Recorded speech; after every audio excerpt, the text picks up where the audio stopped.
Conférence de gouverneurs, le chef de l'État est attendu ce mercredi dans la province de l'Équateur. Le programme de développement local de 145 territoires en renforçant l'autorité de l'État pour relancer l'économie des provinces. C'est le thème retenu. Ces assises démarrent ce jeudi.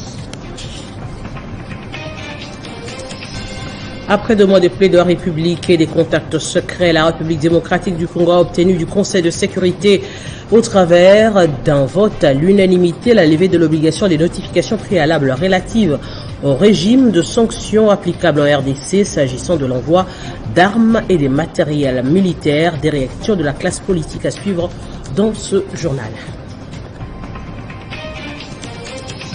Le président ukrainien est attendu ce mercredi à Washington pour s'adresser au Congrès. Il s'agira de son premier déplacement international depuis l'invasion de l'Ukraine par la Russie. Bonjour et bienvenue dans ce journal. 9e conférence des gouverneurs. Le président de la République est annoncé ce mercredi à Mbandaka dans la province de l'Équateur pour présider cette réunion avec comme thème le programme de développement local de 145 territoires en renforçant l'autorité de l'État pour relancer l'économie des provinces. Ces assises démarrent ce jeudi et connaîtront la participation des gouverneurs de province, experts de la présidence et du gouvernement central. La RDC peut à nouveau acheter des armes dans la résolution prise mardi. Le Conseil de sécurité de l'ONU a décidé de mettre fin à la procédure de notification en cas d'achat d'armes et de matériel militaire. Le Conseil de sécurité de l'ONU a voté ce mardi une résolution qui met fin au régime de notification dans l'achat d'armes imposé depuis 2008 au gouvernement de la République démocratique du Congo. Une victoire diplomatique pour Kinshasa qui s'est plaint d'une mesure qui ne permettait pas au pays de s'équiper normalement alors qu'il fait face à une guerre d'agression. La résolution proposée par la France a été votée à l'unanimité par les 15 membres du Conseil de sécurité de l'ONU. La France, qui par la voix de son secrétaire d'État aux affaires étrangères en séjour à Kinshasa, a nommé le Rwanda comme soutien du M23 avant d'être rejoint par les ambassadeurs de l'Allemagne et des États-Unis qui ont tous demandé au régime rwandais de mettre fin immédiatement à cette guerre d'agression. Dans son prochain exercice budgétaire, le gouvernement avait déjà prévu une meilleure contribution pour l'équipement des FARDC dont les rangs sont renforcés de plus en plus ces dernières semaines après l'appel à la mobilisation nationale lancé par le président de la République pour répondre comme il se doit à l'agression infligée injustement au pays. Seulement, le Conseil de sécurité de l'ONU a également profité de cette occasion pour prolonger le mandat de la MONUSCO, la plus importante mission de cette organisation dans le monde, jugée pourtant inefficace et contestée par la population cette année, restera dans le pays pendant encore au moins 1 an pour stabiliser la situation, comme l'indique sa dénomination. Et tout justement à ce sujet, les acteurs politiques congolais ne cessent de réagir. Ce dernier qualifie cette levée du régime de notification d'une victoire pour le peuple congolais. C'est le cas de Blanchard Mangomba, secrétaire général du Parti Nouvel Élan d'Adolphe Mouzito, et du député Jean-Baptiste Kassekwa, joint par la rédaction de Télé 50.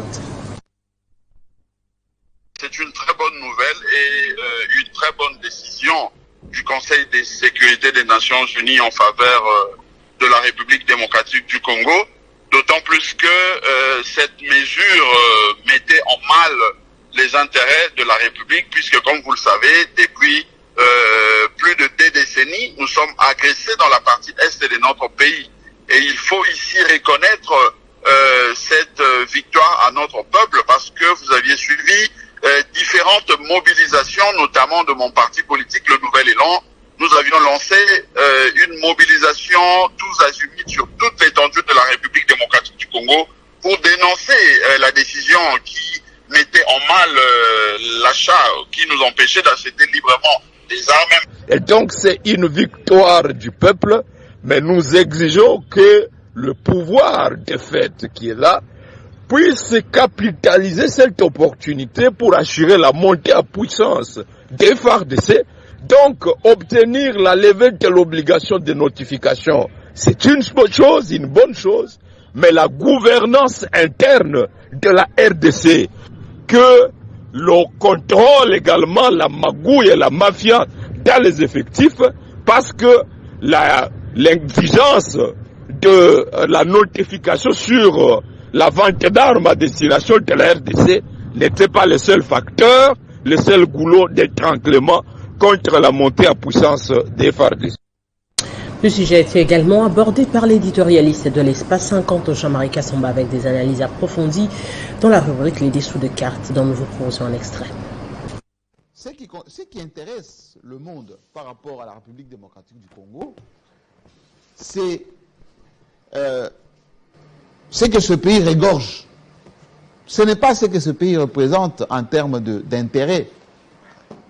C'est ce que ce pays régorge en termes de matières premières qui alimentent les usines, les industries et surtout l'économie des grandes puissances.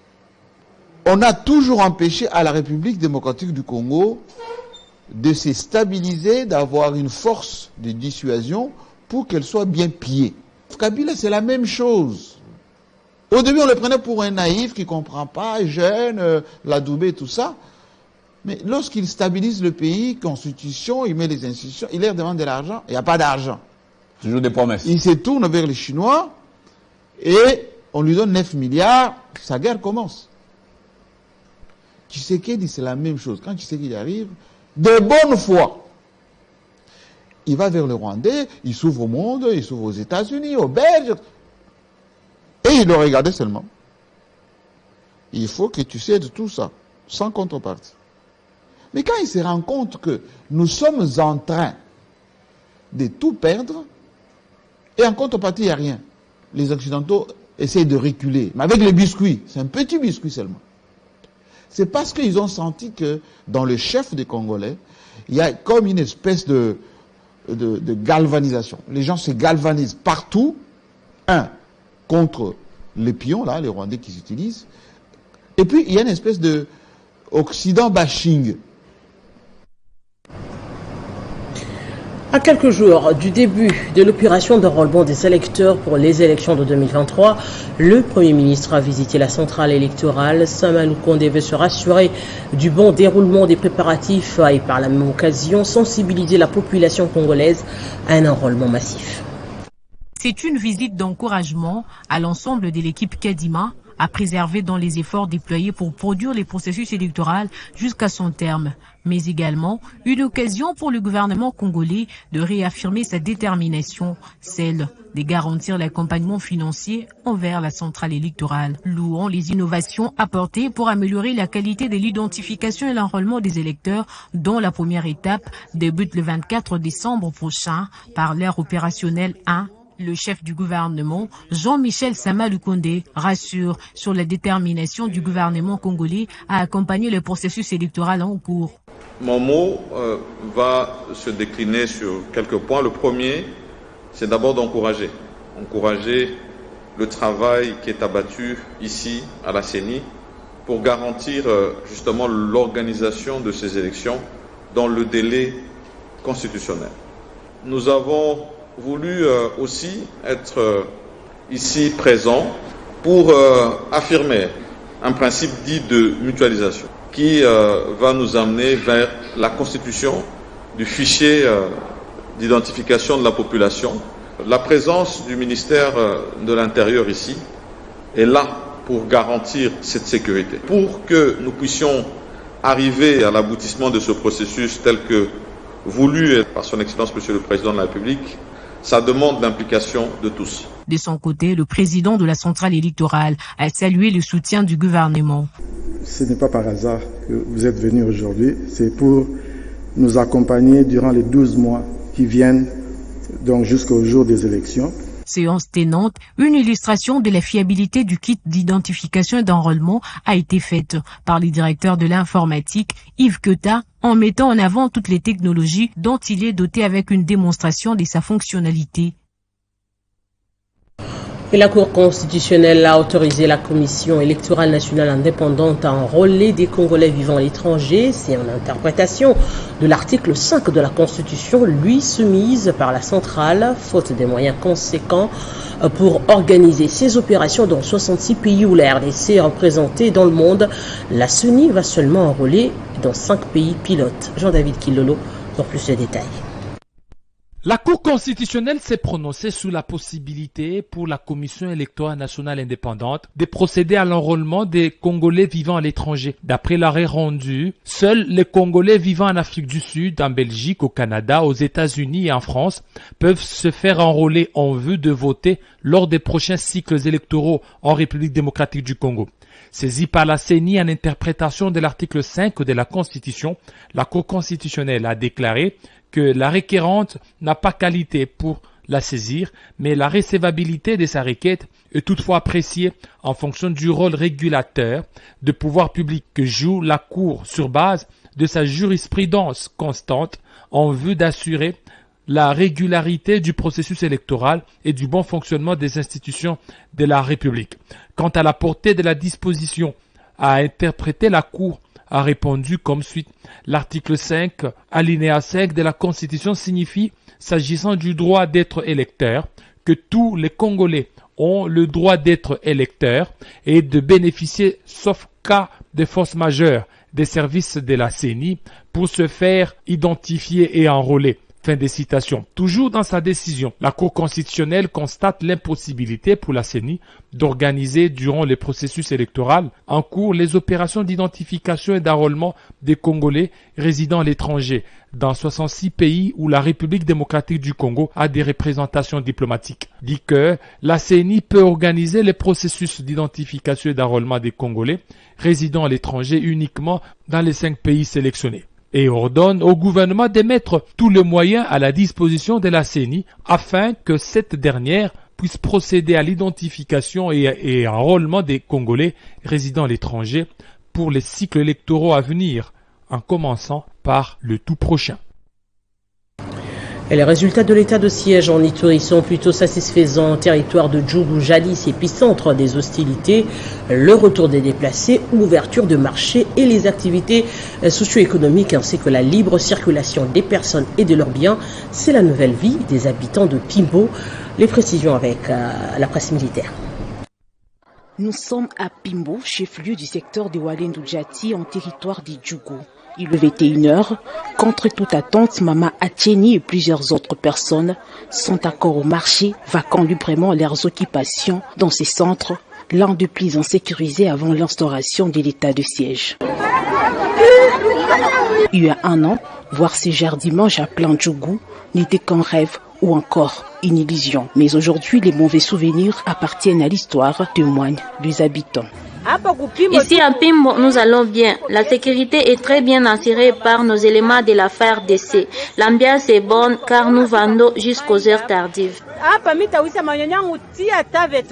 L'état de siège décrété par le président de la République, Félix Antoine Tshisekedi Tshilombo, apporte d'ores et déjà la paix dans plusieurs coins de l'Ituri. L'étape de la consolidation de cette paix appartient aux Ituriens à travers la cohabitation pacifique, déclare le chef de cette entité. Ici, nous félicitons notre gouverneur militaire avec qui nous faisons même des marathons à pied sous la pluie. C'est tout le monde qui doit mettre leurs mains dans la pâte par des différents moyens, et raison pour laquelle nous exhortons même d'autres communautés à le faire autant. La paix ne peut pas se faire seule. La paix, c'est l'affaire de tout le monde, raison pour laquelle aujourd'hui même à l'église, il faut chaque fois même dans l'homélie qu'il y ait des thèmes qui vont juste droit à la paix. La paix, la sécurité, l'espoir et l'épanouissement de la population iturienne, tels sont les mots-clés qui caractérisent en ces jours toutes les actions du gouverneur militaire de l'Ituri, le lieutenant général Luboya Kashama Johnny, pour redorer l'image de la province de l'Ituri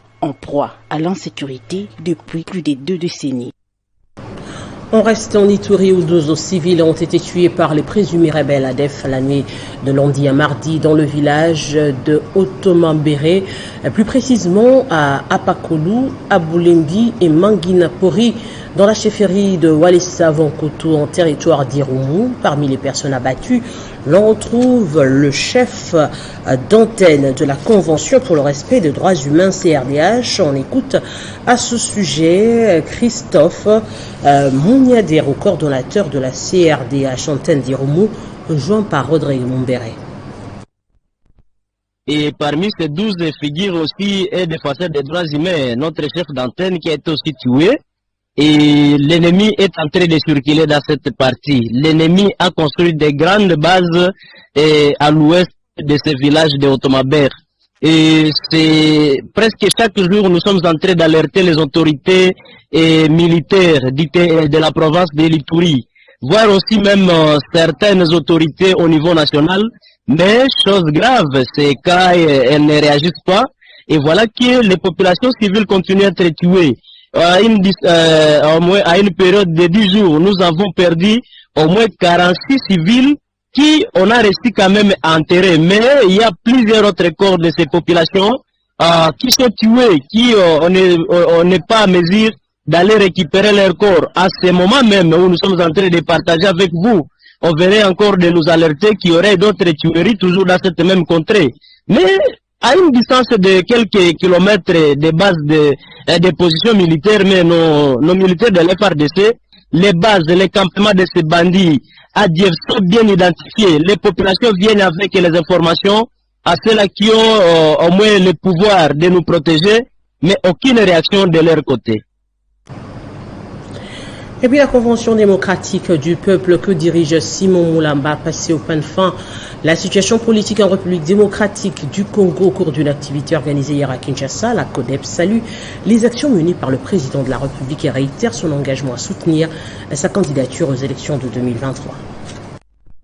Après avoir analysé minutieusement la situation politique de l'heure, la Convention démocratique du peuple a salué les actions menées jusque-là par le chef de l'État Félix Tshisekedi qui se bat bec et ongle pour redonner du sourire au peuple congolais.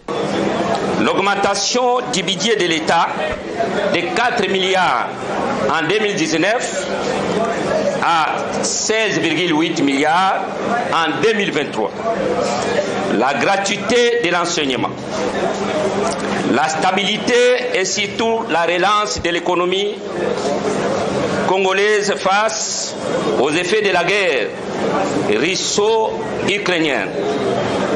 La réforme de la justice, avec spécialement les recrutements historiques de 5000 magistrats, la lutte contre la corruption et la mauvaise gestion des finances publiques avec le travail de l'IGF. Dans la même déclaration, le jeune de la CODEP a requinqué le moral des FRDC qui sont sur le champ de bataille pour protéger le territoire national. Aux forces armées de la République qui se battent sans relâche, nuit et jour, jusqu'au sacrifice suprême, en vue d'assurer l'intégrité du territoire national face aux prédateurs ayant de velléités expansionnistes, et nous sommes sûrs que la victoire de nos FARDC sur l'M23 est un fait réel dont l'histoire ne perdra jamais la mémoire de nos veillants soldats.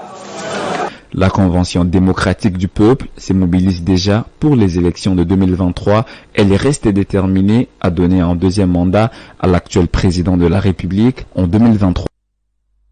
Il se tient à Kinshasa du 16 au 23 décembre en cours un mini-congrès 2022 sur la pratique sage-femme pour une RDC où chaque femme et fille bénéficie de soins sécurisés auprès d'une sage-femme bien outillée et compétente. Le but de ces assises est notamment de contribuer à la réduction de la mortalité maternelle et infantile où le taux est actuellement l'un des plus élevés en Afrique. Ce mini-congrès 2022 sur la pratique sage-femme qui se tient à Kinshasa depuis le 16 décembre et qui va se clôturer ce 23 décembre, a réuni les représentants de la société congolaise de la pratique des sages-femmes de 26 provinces, les sages-femmes formatrices et leurs syndicats. Des assises rendues possibles grâce à l'appui technique et financier de l'ONG internationale AIPAS dans le but de contribuer à la diminution du taux de mortalité maternelle et infantile par l'amélioration du travail de la sage-femme, une façon de mobiliser les membres de la SCOSAF pour débattre sur la question des soins complets d'avortement centrés sur la femme et la mise à niveau de la pratique et compétences des sages-femmes. l'ESCACEF, qui est le soin complet d'avortement centré sur la femme, a été choisi comme cette approche qui sera abordée pendant leur congrès. Et c'est comme ça que nous sommes là comme facilitateurs pour accompagner les sages-femmes. Voilà pourquoi c'était aussi une question au centre de ce mini-congrès où toutes les sages-femmes de la RDC, toutes les sages-femmes de la RDC qui sont représentées par leurs présidents et présidentes, qui sont venus de 26 provinces pour répondre à ce grand rendez-vous. Ce congrès, les sages-femmes veulent mettre en place un syndicat, leur ordre et puis leur association.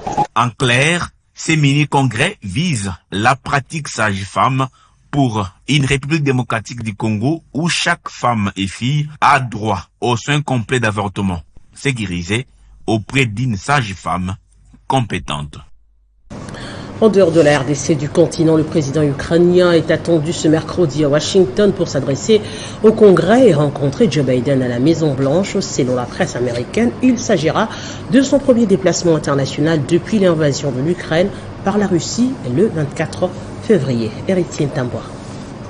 Cela constituerait le premier déplacement à l'étranger du président ukrainien depuis le début de la guerre en février. Volodymyr Zelensky est attendu ce mercredi à Washington pour y être reçu par le président américain Joe Biden à la Maison-Blanche, a déclaré mardi 20 décembre une source informée de ses projets. Il est prévu aussi que Volodymyr Zelensky effectue une visite au Capitole pour y rencontrer des chefs du Congrès et s'exprimer lors d'une session plénière, a ajouté la source. En raison des préoccupations sécuritaires, ce déplacement pourrait ne pas avoir lieu ou ses contours être modifiés, a déclaré la source informée des préparatifs. Par ailleurs, le porte-parole du président ukrainien n'a pas immédiatement confirmé ces déplacements. Cependant, plus tôt ce mardi, la présidente de la Chambre américaine des représentants, Nancy Pelosi, a annoncé qu'une session du Congrès aurait lieu mercredi soir avec, a-t-elle dit, une attention toute particulière à la démocratie. Aucun commentaire n'a pu être obtenu dans l'immédiat auprès des services de Nancy Pelosi quant à une possible visite de Volodymyr Zelensky. Et on revient au pays pour parler sport, encadrer les jeunes basketteurs pour un avenir meilleur. C'est le souci des New Generation qui, grâce au partenariat avec le premier projet à réhabiliter le terrain du foyer de Bandalungwa, ce terrain permettra aussi à la Ligue de Kinshasa d'y faire jouer certains matchs en attendant la fin des travaux du stadium de Martyrs. C'est grâce au partenariat avec Premier Project que New Generation a rénové le terrain du basketball du foyer de Bandal qui s'est trouvé dans un état piteux. Ce terrain est réhabilité pour permettre aux jeunes de pratiquer la balle au panier dans de bonnes conditions, explique Jololo Ngankoy, cofondateur de New Generation et vice-président de la FEBACO. New Generation a pu avoir un partenariat avec Premier Project afin d'encadrer la jeunesse. Et par rapport à ça, nous avons voulu contribuer dans le monde où nous évoluons, c'est-à-dire le basketball. Nous avons rénové le terrain du foyer, le foyer de Bandal afin que les jeunes puissent l'utiliser pour pratiquer le sport en question, le basketball. Le terrain en question est dans les normes de la FIBA et pourra peut-être abriter une entente ou bien un championnat de l'Afro-Bakin. Après le terrain de Bandalungwa, Premier Project et New Generation vont réhabiliter d'autres terrains à travers la ville, rassure Edouard Lokanga. Mais le projet, on va dire qu'il est, il n'y a pas de date ferme, d'accord. Donc c'est un nouveau partenariat qu'on a signé et on voulait avoir un partenariat qui donne du sens, d'accord. Pas seulement avoir des maillots, etc. Mais on voulait vraiment doter en fait la jeunesse congolaise d'infrastructures pour pouvoir justement jouer au basket. Raison pour laquelle on a choisi le terrain de Bandal pour faire un terrain de basket propre et en format standard, on va dire. Ce partenariat entre New Gen et Premier Project vise à former le jeune à travers le sport et aider ces derniers à retrouver le haut niveau. Et en culture, Héritier Watanabe va se produire ce dimanche 25 décembre au stade des Martyrs. Toutes les dispositions logistiques et sécuritaires requises ont été prises pour le bon déroulement de ces spectacles. Eh bien, l'artiste musicien l'a dit au cours d'une conférence de presse animée hier à Kinshasa. Organisée à l'espace Pigeon Vert dans la commune de Bandalungwa, cette conférence de presse qui intervient après les préparatifs du concert effectué en Afrique du Sud a eu pour objet les assurances de l'artiste et des organisateurs sur la tenue de cette production. Toujours bosser pour que ça concert bien, concert vous bosser, faire un très bon spectacle, même à la carnaval, la bande c'est héritier tout tolingi stade oyemba na oyemba na niveau moko tout tolingi kobina Corée ezala na niveau moko ndima te imagine que nga la propre frère dans la joueur orchestre dans la finale en Afrique. Vous savez ce que ça m'a coûté? C'est les yeux de la tête. Et après, on m'a dit la mission dans la libanda de famille, la libanda de problème, la banque plus concentré. Et je pense qu'ils sont prêts à le faire. Et le plus grand défi, c'est la sécurité. Tout est OK. De la logistique et de la sécurité, tout a été mis en œuvre pour le bon déroulement du concert. Côté instrument, nous sommes brésilien, l'instrument est au Libanda. Et à Kinangola, la ministre Oyo est à l'Antela et au Yako et au Takawa na Kinshasa. Nous avons publié un côté pour la camion et un autre côté à la frontière tout consort. Pour compléter, on a plus de capacité d'instrument, nous avons plus ou moins 500 000 kW d'instruments autour de la Katia, stade des martyrs. Avec à son actif 2 albums, Riki Rada et Mi-Ange Mi-Démon, Héritier Watanabe est face à un défi ultime de sa carrière. De sa carrière dite d'honneur, celui de célébrer la musique devant 80 000 personnes. Chose qui se confirmerait déjà par l'épuisement des stocks de billets d'après les organisateurs. Et c'était hier le deuxième jour des obsèques officielles de l'artiste musicienne internationale et congolaise Elisabeth Tchala Modikai, Mamou National. C'était le tour de la famille politique Kabila de partager leur douleur avec la famille biologique et artistique de l'illustre disparu. Les 4 jours consacrés aux obsèques officielles de la reine du Mutwashi, l'artiste musicienne congolaise Elisabeth Tchala Modikai s'écoulent petit à petit. Hier, toujours à Maïcha Park, le camp politique du président honoraire Joseph Kabila Kabange était présente pour compatir avec la famille biologique et artistique des Mamou National et pour poser leurs mains dans le livre des souvenirs. Sans passer à Maïcha Park, la coalition des mouvements associatifs patriotiques CEMAP, Éveil de la conscience pour le travail, ECT, et le Parti du peuple pour la reconstruction et la démocratie PPRD, conduit par les professeurs Henri Movasakani et d'autres partis politiques membres du Front commun pour le Congo. Les uns n'ayant pas pu parler sous l'émotion, les autres ont trouvé des mots justes pour exprimer leurs regrets après le départ de Mamou National. Rappelons que ces obsèques, débutées la soirée du lundi 19 décembre, vont se poursuivre jusqu'à demain jeudi 22 décembre, toujours à Maïcha Park. Et terminons ce journal par cette annonce nécrologique du député Laurent Batoumona, directeur général de la Direction générale de la dette publique et président du mouvement de solidarité pour le changement, qui annonce le décès d'Honorine Bondi Kibangu. La levée mortuaire est prévue ce vendredi à l'espace Kagessis, 16e rue industrielle, et la levée du corps interviendra à samedi à la morgue de l'hôpital du Cinquantenaire, suivi de l'inhumation cimetière de la nécropole entre terre et ciel. On prend les rappels des principaux titres. Conférence des gouverneurs, le chef de l'État est attendu ce mercredi dans la province de l'Équateur. Le programme de développement local de 145 territoires en renforçant l'autorité de l'État pour relancer l'économie des provinces. Ces assises démarrent ce jeudi avec ce thème. Après des mois de plaidoirie publique et des contacts secrets, la République démocratique du Congo a obtenu du Conseil de sécurité au travers d'un vote à l'unanimité la levée de l'obligation de notification préalable relative au régime de sanctions applicable en RDC, s'agissant de l'envoi d'armes et de matériel militaire. Vous avez suivi les réactions dans ce journal. Et puis le président ukrainien est attendu ce mercredi à Washington pour s'adresser au Congrès. Il s'agira de son premier déplacement international depuis l'invasion de l'Ukraine par la Russie. Restez avec nous pour la revue de presse.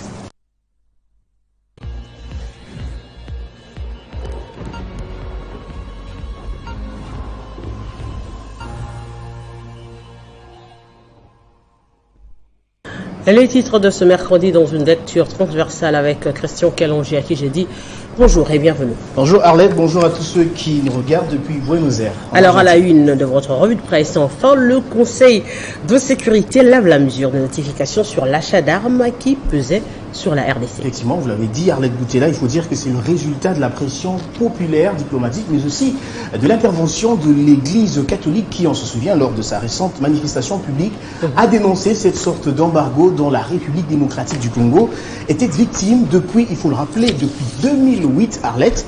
Et donc le Conseil de sécurité des Nations Unies a donc mis fin mardi à la procédure de notification préalable en cas d'achat d'armes et de matériel militaire par la RDC, dont la façade orientale est constellée d'une centaine de groupes armés locaux et étrangers, pointe l'agence Anadoli, comme vous le voyez, présentée par la France. La résolution 2667 a donc été votée à l'unanimité, Arlette, par les pays membres de l'organe suprême des Nations Unies qui a déclaré reconnaître la situation sécuritaire précaire sur le terrain en République démocratique du Congo, Arlette. Une bonne nouvelle selon nos confrères d'interview.cd, à en croire ce média en ligne. Avec cette levée de mesures, les forces armées de la République démocratique du Congo pourront donc être équipées sans entrave, une mesure qui intervient au moment où, Arlette, la République démocratique du Congo fait face à une agression rwandaise sous couvert du M23, font remarquer les confrères. Cette annonce a aussi fait parler au sein de la classe politique congolaise. Le cas, par exemple, de l'opposant Martin Fayulu qui a tweeté, je cite, « Nous saluons la décision du Conseil de sécurité de l'ONU levant la mesure de notification imposée à la RDC sur l'achat d'armes. Remercions la France d'avoir présenté la résolution et félicitons le peuple congolais pour la mobilisation et la pression ayant abouti à cette victoire. » Notre réaction, c'est celle du porte-parole du gouvernement, Patrick Mouyaya, que je vais devoir lire également. Après la vague des condamnations, nous voulons les sanctions levées de la notification sur les armes. Un pas significatif qui va nous permettre donc de monter en puissance dans la défense de notre territoire. Fin de citation, Arlette Boutella. Voyons voir la suite. Et dans le monde, le patron du réseau social Twitter annonce vouloir jeter l'éponge en cas de remplaçant.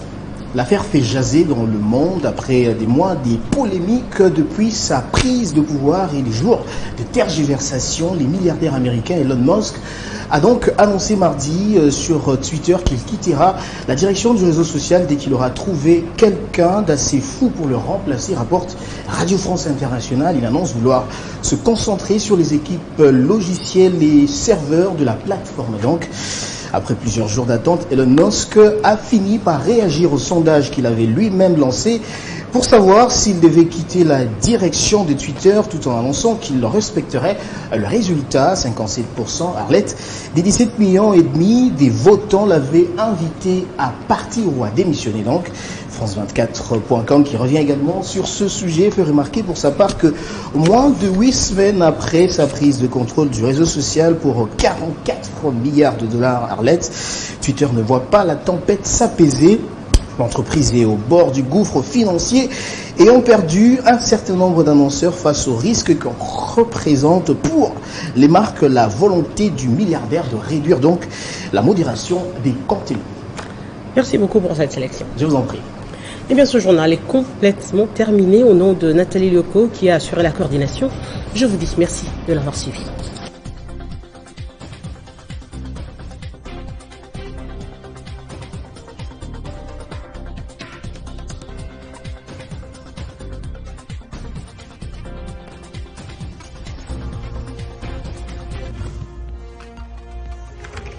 L'actualité reste à scrutiner.